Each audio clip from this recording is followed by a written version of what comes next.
कवितेचं नाव निसर्ग. प्रत्येक ओळ प्लीज खूप शांततेत ऐका की किती फुलांवर हक्क सांगतात त्यांना जन्म देणारी झाडं, किती फुलांवर हक्क सांगतात त्यांना जन्म देणारी झाडं, अन वाहता वारा वसूल करतो का दर महिन्याला भाडं. वा वा वा. लिटरभर पाण्याचा काय भाव सांगते नदी, लिटरभर पाण्याचा काय भाव सांगते नदी, आणि किती ऍडव्हान्स मागतात ढग पाऊस पाडण्याआधी. क्या बात आहे. वा वा.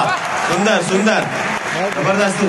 किती हत्ती दात पडल्यावर, निलेशराव, किती हत्ती दात पडल्यावर आपलाच हस्तिदंत विकतात, किती हत्ती दात पडल्यावर आपलाच हस्तिदंत विकतात, आणि चोचीत मावेल तेवढंच खावं हे पक्षी कुठून शिकतात. क्या बात आहे. वा वा.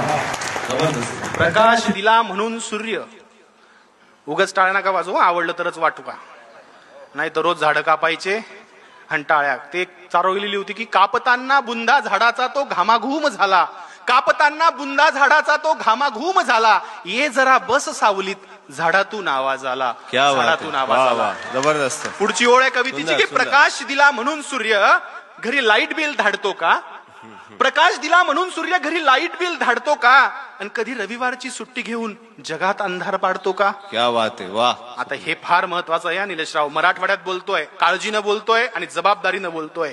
हलका वाघ भारी वाघ, हलका कोल्हा भारी कोल्हा, उच्चवर्णीय लांडगा दुसरा लांडगा, असं त्यांच्यातही असतात का हो नाती.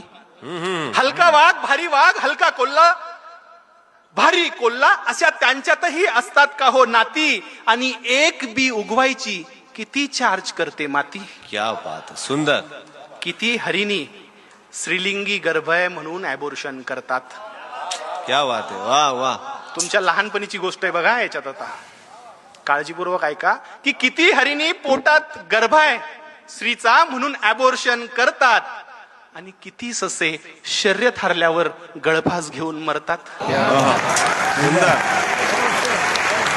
अहो अनादी काळापासून, अहो अनादी काळापासून हा निसर्ग आम्हाला शिकवतोय कसं जगावं, हे कृतीतून दाखवतोय. पण आम्हीच येडे, ओरबडून खातोय निसर्ग, आम्हीच आहोत खुळे. कधी कळेल आपल्याला की आपल्यामुळे नाही निसर्ग, आपण आहोत निसर्गामुळे, आपण आहोत निसर्गामुळे. धन्यवाद छत्रपती संभाजीनगरकर. धन्यवाद. क्या बात.